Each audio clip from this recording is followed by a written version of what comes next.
Hello, everyone. We are back for scenario number 5 for the greater good. It is time to sneak into or be invited into the Silver Twilight Lodge for a confrontation with maybe what's going on, what the lodge has been doing behind the scenes. So, Superfeng99, as always, is with me to walk us through the main story beats here. Of course, there's actually something unusual is that there's a lot that's really different about the setup, depending on if you are a member of the lodge or not. Indeed. Yeah. So all of the different narrative things here, they go to set up basically if you're a member of the lodge or not. But the main thing is that if you are members of the lodge, you're going to have a different act deck, slightly different versions of some of the opening locations, and a slightly different encounter deck as well. This is sort of to represent the fact that you were either sneaking in, as you said, or being invited into the Silver Twilight Lodge to be able to do your things.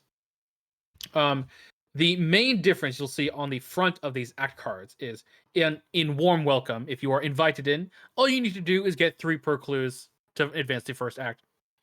But for the other one, infiltrating the lodge, you only need 2 per. And as a reaction, after you evade an enemy, remove all doom from it. So this is a way that you're sneaking around and actually able to get around. Because the main thing here is that not good to defeat Silver Twilight enemies. If you do, you leave behind some evidence in the scuffle. Move 1 doom from each enemy at that location to the current agenda. Yeah, Um, the when here is key, right? So even the doom on the enemy that you defeated goes to the agenda. Correct. As I said, we have a little bit of a change of how the opening locations work.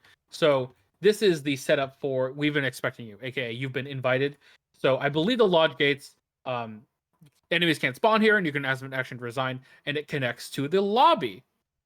Importantly, though, you can't enter the lobby except by taking an action to parlay with the guards.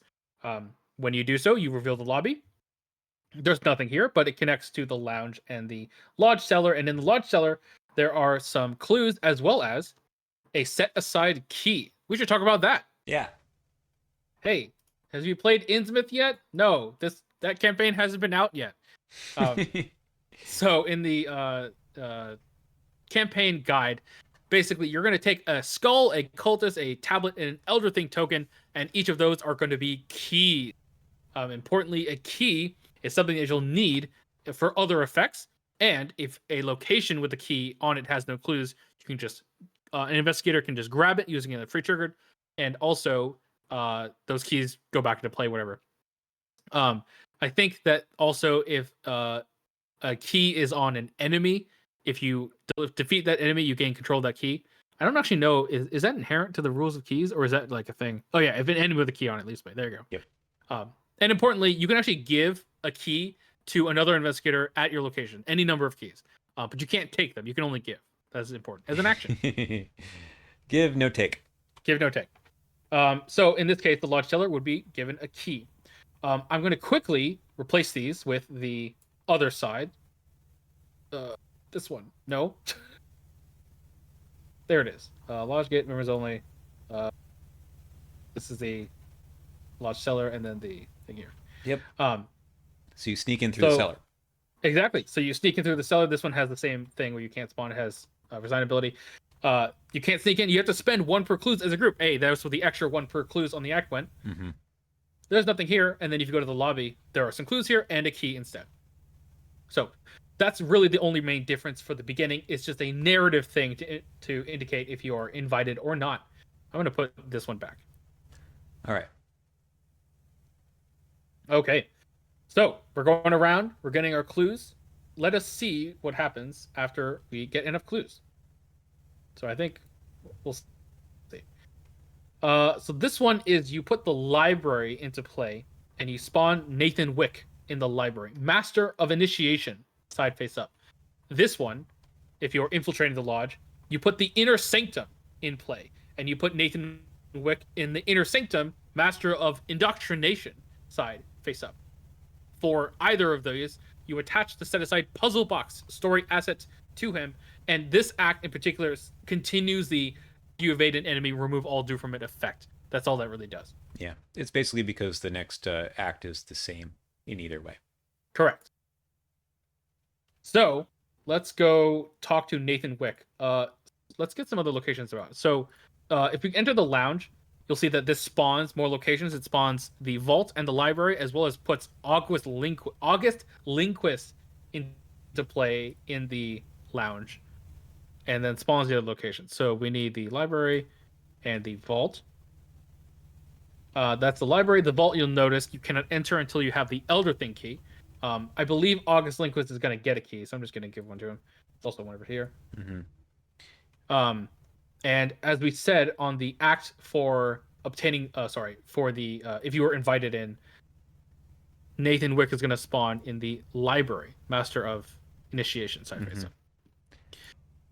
All right, we got a lot of things on the table now. So on this side, yeah, I know there's a lot of things, right? There's basically this scenario is almost two scenarios in one, which is why I think it's really cool.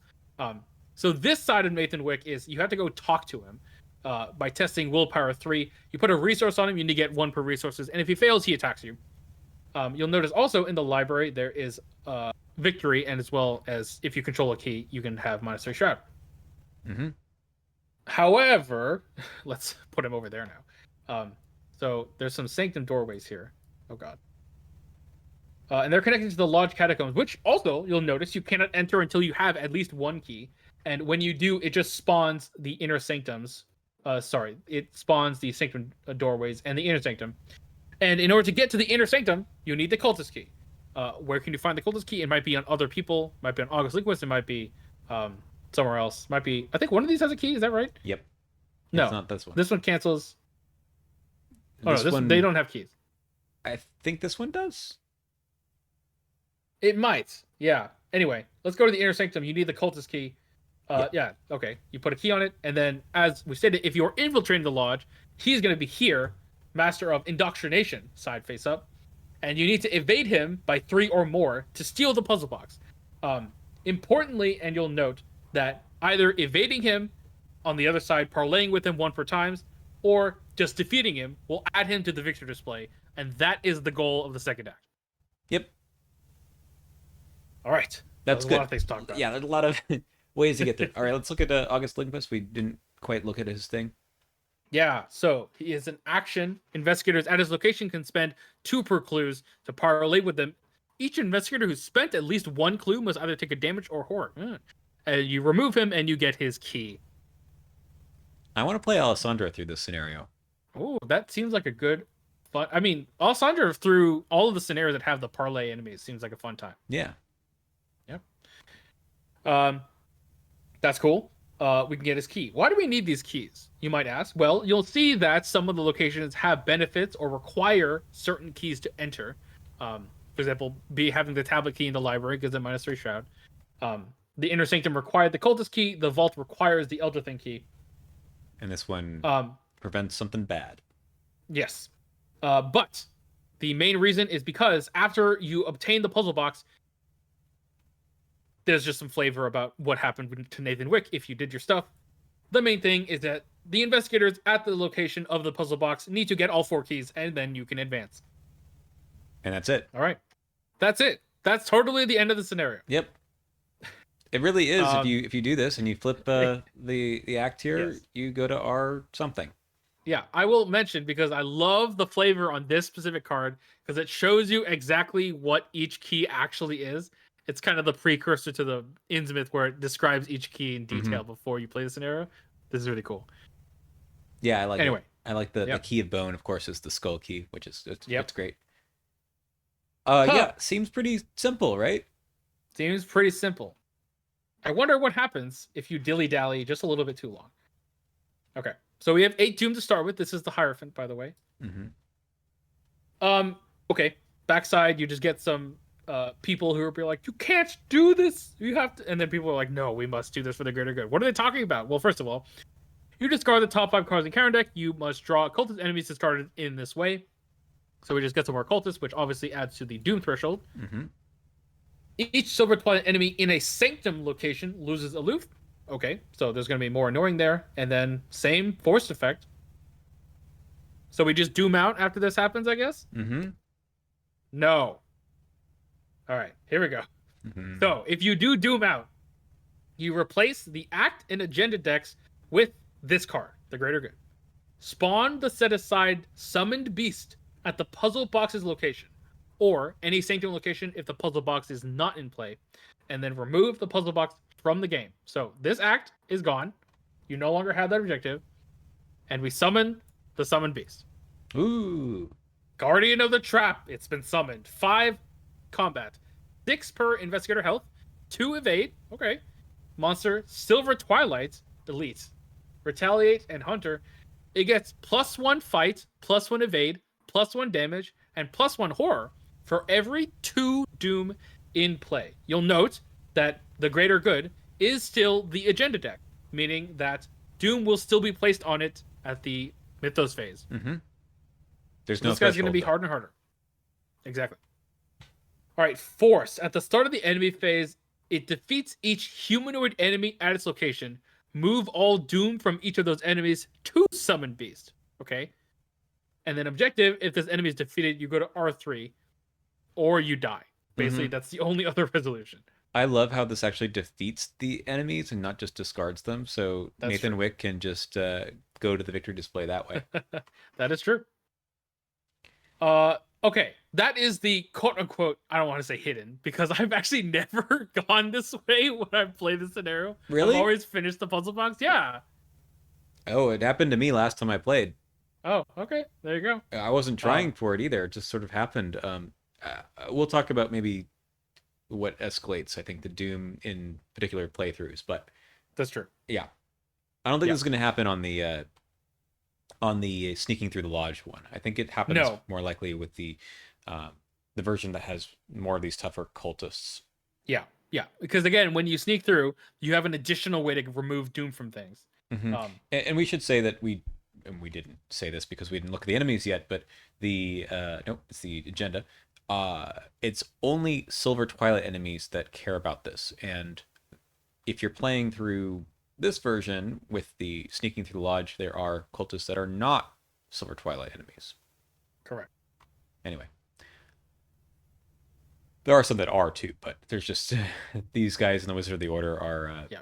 not Silver Twilight, and you can just kill And them. I will note the ability to remove doom after you evade them is, for the most part, just making up for the fact that these ones you can parlay to get rid of the doom. Right? Yes.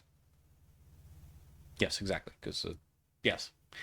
All right. No. I think I've done this twice.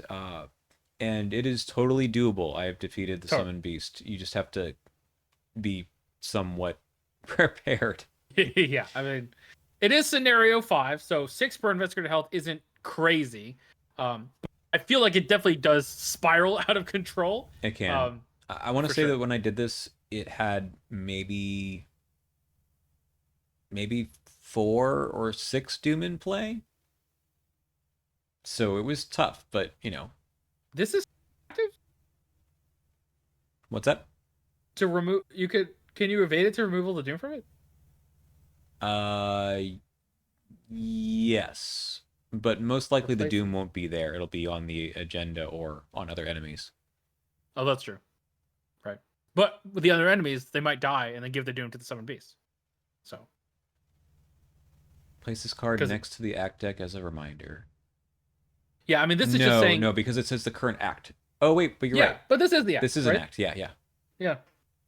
Anyway, it's not mostly relevant. If it defeats things, humanoid enemies that have doom on them, then you could feasibly get the doom off, I guess. Yeah. But again, it's such a you have to kill it immediately or it's gonna spiral out of control anyway. Yeah. So Yeah, for sure. Anyway, what else is there to say besides these cards? I mean that's mostly the scenario. Obviously, we went pretty quickly over these locations. There's also the vault, which I yeah. can talk about. I think the vault just has a key on it. Yeah, that's it. Mm-hmm. And victory. And victory. So I think there's the locations are pretty great. Like there's not much to them. They're pretty simple, but you're sneaking around or you're walking around looking at what's in all these locations, and there's clues and there's victory points, and that's usually a good time. I like this scenario. the scenario's pretty nice. Yeah. It's much less stressful than the previous scenario. I mean that is true. But it's a very classic Doom cultist scenario where if That's true. you leave these guys around and they tend to spawn in locations where you are annoyed to have to go to, the agenda can get a little bit thorny. Ancient evils plus mysterious chanting. Yes, exactly. It Yeah, doesn't usually classics. happen. Plus, there's a Mysteries Lodge, which also Yep, is a similar idea. So, I, I don't think it's a tough scenario. It's just something that you do have to keep in mind. that's true. We'll look at those cards. Before we forget, since we forgot last time to do Yeah, it in the main part of the video. The tokens are very classic. The number yep, of Doom on a cultist enemy in play for the skull. classic. We have a curse token for the We do have a curse token. and what are the other two? So which one is which? Remind me the Tablet is if you accepted your fate. Okay. Oh, that's nothing to do with if you're on their side. Okay, right. No. Uh, Otherwise, yeah, if you fail, place a doom on the nearest cultist. If you fail, move a doom from the nearest cultist to the current agenda. For ooh, the other thing. that's much worse. That can be much worse. Yeah. However, if there's no doom on them, then no Then big you can just kill them. Yeah. So that's not so bad. Okay. All right. So Talk about the enemies. yeah. So these 4 enemies you're going to see if you are sided with the Silver Twilight Lodge. We've already seen Keeper of Secrets and the Lodge Neophyte. It is nice that you can kill them now, at least, and Mhm. hopefully you should without Doom being on them. But they're pretty alright. Yeah, the Keeper of Secrets is pretty tough as it was before, I think. But you're right. You can kill it after you gotten the doom off. But Yeah. So like ideally you parlay with it, engage it, and then kill him. Hopefully that sticks. Mhm. And if you can Yeah, stick them in one of these sanctum locations where they lose aloof, that's a little better. that's true. That's only later though. Okay, new All guys. right. Yeah, the Lodge Jailer. 2 fight 3, health 3, evade. Humanoid cultist of Twilight spawns at any sanctum location it has aloof. Force, after it enters play, place 2 doom and 1 random set aside key on it. As an action to parlay, you can test 3 intellect. If you succeed, either you remove a doom from the Lodge Jailer or take control of its key. As a reminder, you could also just defeat the Lodge Jailer to get that key. Right. But if there's doom on it, then Of course. doom goes to the agenda. Yeah. And then we have the Knight of the Outer Void. 3 fight, 3 health, 4 evade. Humanoid cultist of Twilight. Spawn any location connected to yours. Aloof. This is the only enemy, I believe, that has peril. The Watcher Battalion. from another dimension. What is that one again? Patrice's. Oh, okay. The only non-player card thing Fair that enough. has peril. Revelation. After it spawns, you either place 1 or 2 doom on it. So that's the peril effect because you have to choose between 1 or 2 doom. Because you can take an action to parlay with it as a willpower or intellect 4. And if you succeed, you actually take control of one of its doom to its clues side. So the question is, oh, we could put 2 doom on it to get 2 clues out of the bargain, but maybe we're not good enough at parlaying with it to be able to do that. I don't know why you'd ever do that. There's plenty of clues in this scenario. That's true. I guess if you really, really need clues, but man, Do you think the spawn also has to do with the peril, or is that like that's I mean, it is a choice, so obviously you couldn't talk to people about it, so maybe. But I think the main reason for the peril is the 1 or 2, because Yeah. I think that a lot of people would be like, "Oh yeah, we can get extra clues from parlaying with this guy, so we need clues." I guess. Sure. Yeah. Okay. The version where you don't have these guys, we have Yeah. an analogs basically. We have Cell the Keeper. Cell Keeper. 332 spawns any sanctum alert. And it's to play 2 doom and a random Cell Keeper. Sorry, a random set aside key.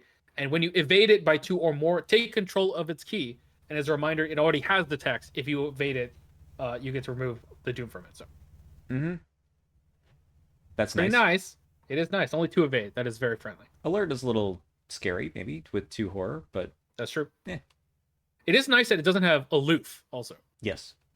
that is nice. All right, Knight of the Inner Circle. This guy's pretty tough. 442. It spawns any location connected to yours. Prey. Most keys controlled. Alert, aloof, and hunter. After you enter Knight of the Inner Circle's location, or vice versa, aka it enters your location, not its location enters it. Which is always a weird thing. You test will agility 4. If you fail, it engages you, which sometimes is what you wanted to have happen anyway. So that's nice. This guy's funny, right? Because I feel like, so you move into a location and then you maybe you pass the test, and then your friend moves into the location and they're like, well, now I have to do the test, or vice versa, because he is hunter. He moves into your Yeah. location and you decide who takes the test first, I guess, right? That's yeah. If you fail, then he engages you, and then the next person does a test, and then they fail, and he engages them. Yeah. I guess that is true for Hunter, at least, that it would Mm-hmm. hunt and then it would engage someone and then it could potentially attack that person because they're engaged, right? So Mm-hmm. that is the reason why. But it wouldn't attack the first person, right? It would attack the second person. Right, Who right. I failed mean, the to say test. that like it's a way that turns off aloof for the Hunter enemy phase, right? So Yes, yes, yes. yeah. So it's not always bad when it engages you. Not always good, I mean. Mm-hmm. Okay. Um, They changed the art yeah, in the new printing. that is true. Yeah, this guy is now a Scarlet Keys enemy. Yep. Um, it's the guy, the knight. No, The it's Claret Knight, yeah. Claret Knight. He is a knight. That's right. All right. And then these, we mentioned before, these guys are here. These guys are not Silver And they're Twilight. not Silver Twilight. You can kill them however you want. But if you kill a Silver Twilight enemy while these guys are here, you still move Doom from them to the agenda, I believe.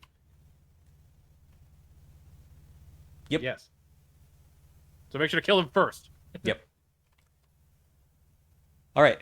All right. New New kind of treasures. cards. All right. Beneath the Lodge, if you can control at least one key, it gains peril and its skill test gets +1 difficulty. Revelation tests 3 intellect. Wow, we haven't seen an intellect test in a while. Mm-mm. For each point you fail by, you must either lose a clue or take a horror. Huh. In my This is experience, not causing you to lose actions. no, in my experience, ha, very funny. Miskatonic Museum, or Yeah. something else that I won't say. The thing about this one is I feel like you can afford to lose the clues pretty easily. I've found in my experience there's so many clues in this scenario, because what do you need the clues for? You need them to advance the first act. That's And then talk to August Lindquist. yeah, 3 per for that, and then 2 Yep. per, and then that's it. Yep. There's a lot of clues here. And then you Clues here. might be Obviously, getting the extras if there is a from- key in your location, you might drop the clues on your location. You're like, oh, we needed the key, but just make sure to pick it up as quickly as you can. Right. Yeah, I mean that's true, right? You need to get the clues off of the locations in order to get the key, but Janae! oh no, no, no, no. Ooh, what if Janae could move the keys? Luke testing Okay. sprint from his gate fox, just clear off all the locations. Yep. Anyway, yeah, the Yeah, horror is okay, and losing the clues, they go into the void, right? That you don't drop them into your location, so that's maybe It's true. Yeah, you don't drop them. Okay. that's why you get the extra clues from the Night of the Outer Void. Maybe. Right. Right. Yeah. I don't know. Okay. But yeah, like as long as you've already cleared off the location, you can stand to lose clues. Yeah. True. This right. one though. Mark of the Order. This is a fun one. Surge. It check which investigator controls each key. The person who has the skull key takes a damage. Cultist key takes a horror. Tablet key discards 2 random cards from their hand. Elder Thing key loses 3 resources. Love the flavor of this one. Mm-hmm. It's really cool. I wish that I could remember these, so I know who should Yeah. pick up which key, but Don't pick up the tablet key. Oh shit. don't pick That's up the worst one. I the think. last 2 at all, right? Like get them at the very end. But yeah, Well, for the Elder Thing key, most likely you're not going to lose 3. You might only lose 1 or 2. So that's not so bad. all right, fair enough. If you're pressing or something, right? Yeah. Yeah, that's true. There's 2 of these. I mean, it's fine. It's just sort of funny because like later you're like, wow, man, I've got the wrong key. Yeah. All right, call to order. Find the 2 topmost cultist enemies in the counter discard pile. Bond them in the empty location with the most remaining clues. If no cultist enemies are spawned by this effect, you gain Surge. So it just brings some cultists back. Mm-hmm. That's fine. I think it needs these extra cards, the serious chanting as well. Yeah, it is like, it's one of those. It's a 2-for-1 because it's 1 card that spawns 2 enemies, which can be rough. But ultimately, it's usually okay for this to happen. Mm-hmm. And we have expulsion. There are no cultist enemies in play against Surge. Otherwise, the nearest cultist enemy readies, moves one location at a time until it reaches your location, engages you, and makes an immediate attack. Then you place each of your keys on that enemy. It takes your keys. It's a cool effect, and it does definitely incentivize you to not leave the cultists around because they can come back and bite you. All right, let's say it's this guy. Who does it attack, right? Can you make it attack to your friend? Yeah, it definitely can still attack you, right? It doesn't say it attacks you, right? Let's say it engages you. Oh, okay. Good question. So, first of all, until it reaches your location, because the after would trigger, but then it still says it engages you. So even if it would engage someone else, it still engages you, right? But what if it engages you first? And then, because of this guy's text, imagine you're in the same location as your other fellow investigator, right? Engages you, and then you have the other guy do the test. You fail, and then it engages the other investigator. But then this thing says engages you. So even after the effects of after you enter its location happen, it will still just engage you afterwards, right? You're right. You're right. Okay, so he'll always attack you. Okay. He'll always engage you. Yeah. Okay. I think you're right. Anyway, it's cool. Yep. Just kill him. Get the key back. There you go. They lose a loop, right? Well, I mean, they don't lose a loop, but they you don't have to take an action to engage them. That's these. We mentioned before that, ancient evils in this scenario, mysterious chanting, lots of doom cultists doing stuff. Lots of doom cultists. I don't know why Centuries of Secrets is in here. Yeah, good question. Yeah, and Evil Past, but that both deal with the encounter deck running out. They kind of feel like they put them in here because they needed to use it again. Yes. I don't, and also these are not curses, so like this has a very very low chance of triggering ever. Right. It's weird.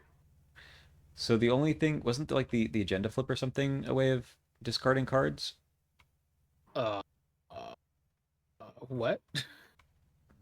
Where did it go? Yeah, it just spawns cultist enemies though. Discard the top 5 cards of the encounter deck. Just maybe a way to get to the. I guess you still draw the cultist enemies that you discard from that though. So that's true. No, I'm just thinking of like, does the evil past ever trigger? Right. And anyway, whatever. Yeah, it's kind of weird. Yep. Okay. That's the scenario. I think that's the scenario. We should talk about the resolutions because there is a lot to talk about. Yeah. Okay, so something happens if you die, guardian trap emerge, whatever. Resolution 1, which happens if you successfully do the puzzle box stuff. Where is that? There it is. Yeah, and you are members of the lodge. So you discovered how to open the puzzle box. Someone gets to take control of the puzzle box. We can read it. It doesn't make any sense because it has nothing to do with this scenario. No, it doesn't. But you get it. There it is. Yeah, you'll get it. We'll talk about it in the next scenario. Yep. But you get to go to Interlude 3. That's right. Also, R2 is what happens if you are not aligned with the Silver Twilight. If you do this version, you get the puzzle box, but you don't get to go to Interlude 3. You just go straight to the next scenario. I do like in the text here, it talks about Azathoth, and you're like, what is Azathoth? Yeah. Well, that's true. Okay, R3 is R3. if you killed. Oh yeah, sorry. If you killed the guard, the thing. What is it called? Summon Beast. Yep. It says defeated, and then you skip the inner circle and you go straight to scenario 6. So this can happen even if you are members of the lodge. So make sure if you want to get the special lore, you need to be members of the lodge and get the puzzle box. Okay. All right. So interlude 3, the inner circle. The main thing we need to decide is we are going to give Mr. Sanford everything we have found, or we tell him that we have nothing to show, which we are lying, because we have a bunch of mementos. So if you give him everything, you cross off every memento that you've discovered. Then there's another thing, because if you rescued Yosef and the investigators told the lodge about the coven, You go to Inner Circle 4. This is like major Inner Circle stuff. You've been doing a lot of things. You get to ask Carl Stanford a bunch of lore questions that don't do anything, but you can ask them, but you can only ask up to 3 for some reason. Don't He has read the no rest. patience for you. Don't read the rest. So yeah, basically you can be like, what was that thing? What do you want with it? Who are the witches? What happened to the charity gala? Who are the people at the charity gala? And then yeah, there's a thing about if you can only ask the last question if you survive the Watcher's embrace, and then nothing happens. That's if Anyway, you doom out in Wages of Sin. correct. Um, After this, of course, you go to Inner Circle 6, and you have been inducted into the Inner Circle. You are now fully in, I guess. Yay! Yay! So, if I recall, at this point, you can still be lying to them. That is correct. Uh, go back to the previous page. The previous page requires you to have rescued Yosef, and then you told the lodge about the coven, Okay. which is at the start of the secret name. So there's like a little red herring there where it says that you are lying. Go to Inner Circle 3, and then Right. nothing happens. Yeah. You just get to keep your kept- mementos. Yeah, and then you just go straight to the next scenario. But you can continue to be deceiving the lodge, I think is Correct. That's what I mean to say. Yeah. It's you are deceiving the lodge. Yes, the deceiving the lodge part only comes up at the scenario 6. 6. Yep. Ultimately, though, if you didn't rescue Yosef or didn't tell the lodge about the coven, you just go straight to Inner Circle 5, and then it's over. You go to the next scenario. So you need to do a lot of different things to be able to actually be inducted into the Inner Circle. Yeah. And we'll talk about why you might want to do that in a future video. Yep. All right. What'd you do for when you played this on Return to? Return 2, I was inducted into the Inner Circle. I gave them everything, Okay. which really sucks if you're not actually going for the ending that they want you to go for. Yeah. You might need those things later. You might need those. Yeah. All right. Yeah, I think we have covered everything here. So we're going to do our best to give some ratings, knowing that there's like actually kind of 2 versions of this scenario. They're not, super, super different. I think it's just like which enemies and whatnot you get. Yeah. And kind of your style of how what you're trying to accomplish, I guess. All right. Hang on one second. So we've been talking about how there's really 2 different scenarios here, kind of. And as far as replayability goes, I think it just kind of like hints at that at the beginning, like go try this campaign again, picking something different.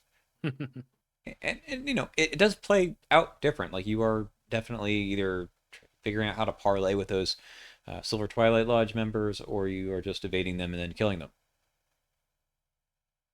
Yeah, definitely. I think that I really like this scenario because it was able to pull off it feeling like it was 2 different scenarios. And so I will give it props for that in the replayability front. Mm-hmm. I really like the flavor of well, okay, we'll get to the flavor later. But I like the fact that each side does feel different in what you're doing when it comes to either evading or parlaying, as we stated before. That being said, obviously you're doing the same thing where you're either getting the puzzle box or you're just defeating the summon beast. So the objectives are the same. It's kind of just like how you get there, and Nathan Wick spawns somewhere different, so it's like that's kind of different. So it kind of leans you in one direction, like you're going to go more to the lodge catacombs first or more to the library first, kind of thing. Yeah. Either way, so yeah. There's also some replayability and variance for where the keys spawn. Since, for example, the Inner Sanctum requires the cultist key, and you're not assured to get the cultist key in any particular location. That's true. So, like, there's some variants there where we're like, oh, we don't have it over here. We need to go to the library, talk to Alquist, whatever his face is, and then get the cultist key, and then maybe go to the vault because we got the other key. We haven't got the other keys yet. So there's like some variants there. Yeah, I don't feel like it feels hugely different. It's just you don't have a set track of like, okay, this is what I'm supposed to do every time I play it, which is great. Yeah. With that in mind, I think I'm going to give it a 4. 4 was the number I was thinking of as well. Yeah, I mean, I really like the different Silver Twilight enemies. I think that changes things, right? The jailer even, or the other guy, the knight, makes things kind of spicy. All right, fairness. This one seems pretty fair. Okay, so here's the two things you need to be able to do. Like either you, uh, okay, so the version where you're sneaking around the lodge, you do need to be able to evade somehow, Yes. right? Like you can't just kill every Silver Twilight enemy. If you don't have anyone to evade, then you probably should have at this point in the campaign. And I have no problem with scenarios and campaigns making you do that part of the game at least a little bit. Even committing skill cards, like I don't think any of them have super high evade values.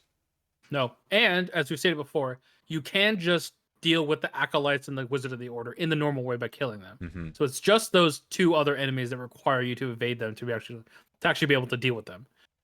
And it doesn't even have to be a skill test. You can use anything to automatically evade an enemy, and that works too. Yep. So that's fine. The other one is parlaying, and it's just the willpower and intellect test as usual. But that's just the way it is in these scenarios, right? Yeah. I think that's fine. I don't have a problem with that. Yeah, and I think that the evading thing might be more on like the balance side of this. I think ultimately the fairness is for me the fact that you really don't have a lot of things that are random except for the keys. Mm-hmm. Most of the time you're like, we got your plan, you get the clues, we go to the places, talk to the people, get the keys, and then we're done. So like it feels very structured. The only like unfair thing I could potentially imagine is the fact that there is so much doom in play with the ancient evils and the cards that add doom and the cultists that have doom. Mm-hmm. But I've always found that you have ways to get to deal with that, notably because of the fact that you can get the doom off the enemies to begin with. So it's very rare that an ancient evils will actually matter in, for example, in Midnight Masks, where the ancient evils were much more impactful.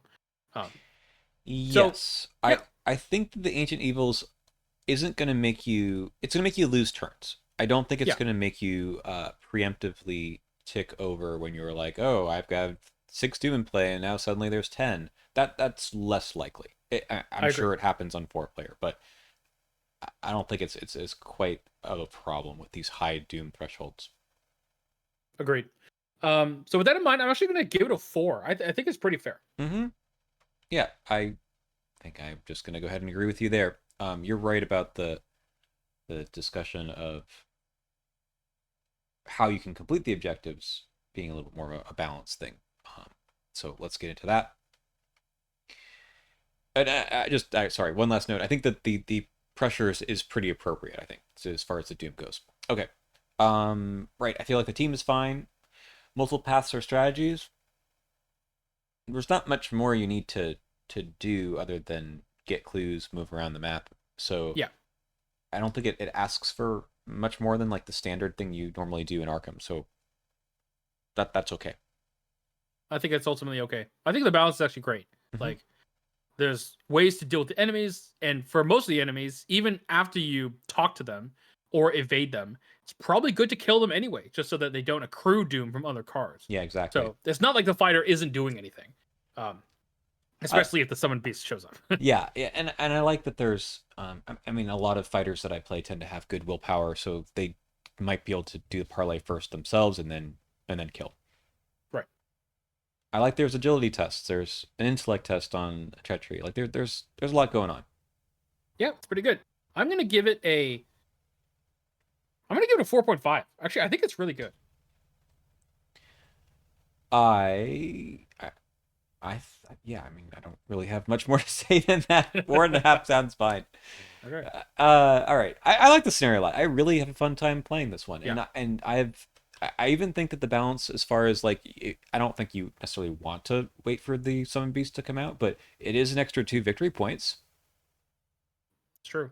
which you otherwise wouldn't get. I think it's totally doable. I've done it twice. It's a little scary, maybe, but it's actually kind of fun. I like that it's there. So if that's your other strategy of how to win, I mean, it's not a very hard scenario. That's the thing. You should be able to complete the puzzle box thing most times through. If something goes south, then I think the extra way to win is cool. Um, hmm. The experience, I think the overall fiction of sneaking around, I know you mentioned this before, it feels very real. Like I like all of the flavor text and on the agenda flip where you're like listening to someone talking or around the hall and you're like, okay, here's what's going on in this place. I wish that more of that came out in the actual gameplay other than Nathan Wick. I wish there was like another person that spawned in a location where you had to like sneak around them or something. Maybe the jailer is kind of like that. I don't know, but like I that's like the most fun I have with the scenario is kind of trying to think about what's really going on in the lodge, and maybe that's why I like the beast coming out too. I mean, I ultimately think that they nailed the experience on this one, um, mainly because of the fact that you're either infiltrating or you've been invited in, and therefore they add the evading thing to Mm-hmm. differentiate that. Because it's one of those things where I think this is the one scenario that they could have done to actually add like a stealth element to this game, because that's usually not even a thing that this game can even do. So the fact that they were able to pull that off in this scenario, I think I give it big props for experience wise. Mm-hmm.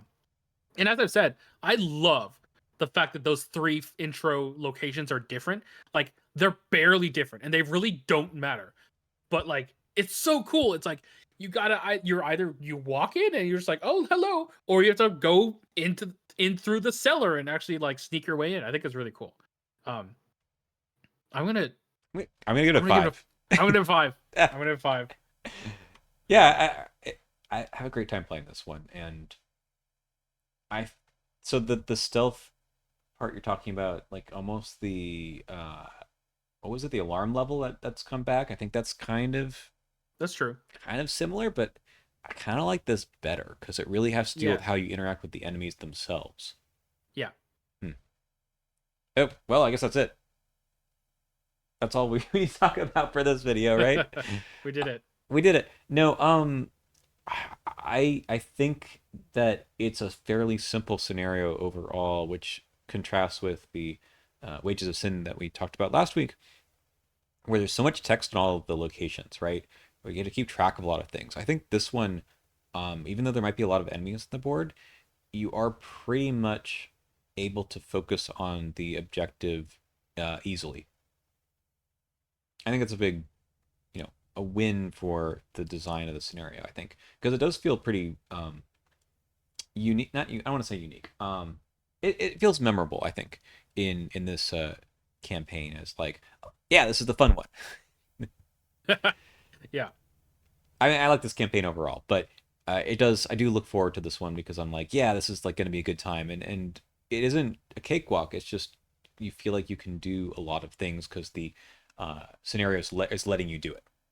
Exactly. Yeah, and again, like I love that this scenario basically has two versions of it, depending on which route you're going. I really wish they did more of that. Obviously, they did some of that in future campaigns, but Hmm. this one truly feels like a you made a choice, and then this scenario completely reacts to it. So it's really cool. Yeah. I kind of wish that they maybe not here, but that they had reacted to the accepted your fate or not in the Hmm. story Yeah. too, because it's really just the tokens. Yeah. Anyway, we will talk about the return too. You wonder if we could improve this scenario at all, and the answer is yeah, kinda. But we'll talk about that in more detail in a second. Otherwise, we'll see you next week for Union and Disillusion, which is maybe coming coming to the end of some of the stories we talked about today. All right, so the return to we forgot about this last week, but last week was the Hangman was the tarot card. Yep. This one is the Hierophant, which is either Yep. during the first willpower test, each investigator performs each round, they get +1 willpower, or the other one, which is -1 willpower. Not bad for Which is this not even scenario. really that bad. Yeah. Yeah, and like there are some willpower tests in the Mythos phase, but mostly this is gonna affect you like your parlays probably. But Yeah. honestly, it's usually not so bad anyway. Yeah, I mean they actually got rid of the willpower one for the agility, right? For Unhallowed Land and City of Sins or whatever it was called. Centuries Yeah, of yeah, Secrets, yeah. yeah. Yep. So maybe it does affect the parlays, but you can cover that. Yep. All right. What All else right. is different about this scenario?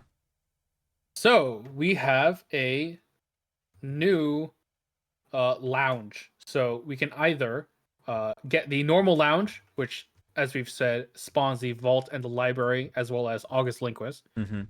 or randomly, the other lounge can be selected, and this lounge uh puts the it still puts the vault and the library into play, but you can spend clues here to get the hidden passageway. Ooh. Ooh, what's the hidden passageway? It's over here. Forest, when you enter it, you test 3 agility. If you fail, place a doom on the nearest cultist enemy as they hear you shifting the bookcase. Yes, Oh, I okay. love it.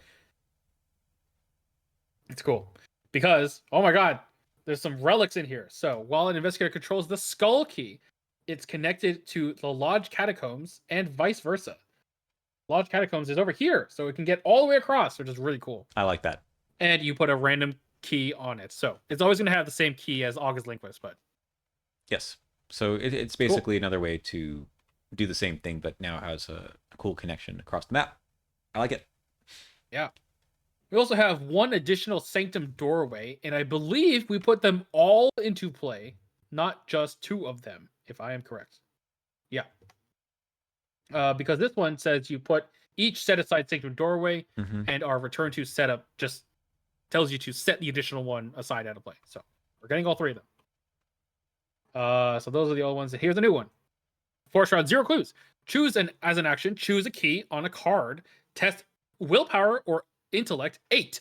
Reduce the difficulty of this test by 1 for each Silver Twilight enemy in play. If you succeed, swap the chosen key with another key in play or with a set aside key. Specifically the Skull Cultist Tablet or other than keys. Yes, this is basically if you got RNG'd out and don't have the right one, basically, in play. You can like come here and be like, oh god, there was no cultist key anywhere. We can like put it here instead, or put it where we actually need it, or Right. something. Yeah. So that's nice. I Yeah. don't know if it's worth like the actions to move in there all the time, but it might be No, and the necessary. test is really, really bad. Yeah. Yeah. Anyway, maybe it just makes it a little harder Other than about that, picking the right locations. that is true. Because only one of them has victory. It's Mm-hmm. this one. Yeah. Victory true. Other than that, the scenario is unchanged with one exception. There is some new rules for this scenario. First of all, the objective on Act 3 is now optional. If you didn't notice, previously it had a condition and it says advance, meaning that if that was met, you must immediately advance. I know it Yeah. doesn't say immediately, but it doesn't say may, so you have to advance. Yeah, we forgot to talk about that. So like Um, essentially if this is required, as soon as you're at the same location as the puzzle box and those keys, then it just opens up. you just go. Yeah. And it's honestly funny sometimes where you're like, we need to make sure we get the last victory. So you with the puzzle box, stay out of here. Yep, yeah, exactly. That always happens. Yeah, so I mean this is a good Yep. change just in general. Yeah. But And honestly, this should have been it to begin with. yep. So it's good they added this. Okay. Then after all other Skull Cultist Tablet Elder Thing keys have been put into play, if another effect would cause another one to put into play, use another unused chaos token. The plus or minus one doesn't matter. And every additional key that is controlled by an investigator at the end of the scenario is worth another victory. Yes. Yes. Yes. Oh no, you can farm victory points. All right, so how do you do Farm. this? So you basically have to respawn the Lodge jailers and the Lodge other guys that I can't remember his name Mm-hmm. over and over again to be able to spawn additional keys over and over again. I haven't actually calculated the theoretical number of XP because there is a limit on how many tokens you have. That's true. What if you have 2 original core sets? Oh god, does that count as? Oh god, I don't know. I mean, yeah, who knows? You, but yeah, it's more XP. Honestly, I've never actually gotten maybe like more than 2 additional. That's like at the maximum I've ever gotten. Yeah, I mean you're limited by the agenda as well. Yeah, because like this guy's gonna spawn, and then if you get all four, because 4 on the locations for sure, Mhm. that's like 1 extra. So you need a guy to spawn a second time to get 2, and then a third time to get 3. So like it's hard, but it is nice. Yeah, okay, here's how you do it. So you get the key off of him by parlaying, Yeah. and then you use my favorite card, Persuasion, to put him back into the encounter deck, Uh and then you use like On the Hunt or something. isn't there's a card that puts something on the top of the encounter deck too? Isn't that a Sure, survivor card? Dumb Luck. Yeah, you could do that. Yeah. So that's even easier because then you don't shuffle it You just get it right off the top. in. Oh, and then you need to be able to cycle dumb luck with resourceful and true survivor loops to be able to do it forever. Oh, I mean that's so hard to recur things in Survivor. Oh yeah. Yeah, I mean, I've read things like people have gotten like 15, 20 XP. Like, No. Come on. yeah, That's crazy. don't do that. I mean, do it for fun once, like if you're playing yourself or something. But Yeah, yeah. Oh, that's hilarious. Also, I think that in theory you can do it infinitely because if the there's no doom clock, right? Like if you just let the summon beast spawn, then in theory you could just keep doing this no matter what.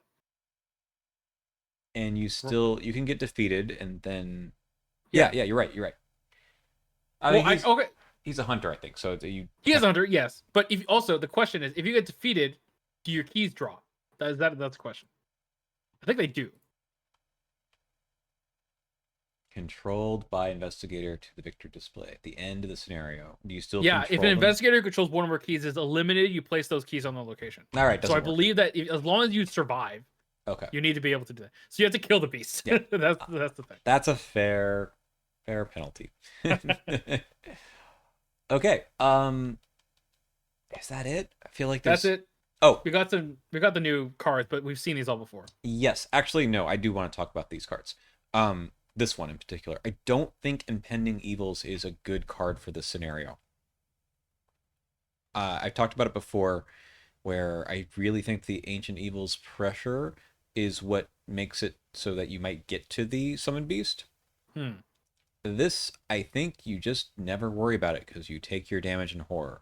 Yeah, definitely. Like I just makes it even less likely you'll see the summon beast. Yeah. Sure. Honestly, I see these as you have 3 extra rounds compared to the original. That's fair. Unless maybe this can be like, oh, we want to skip to the summon beast. Okay.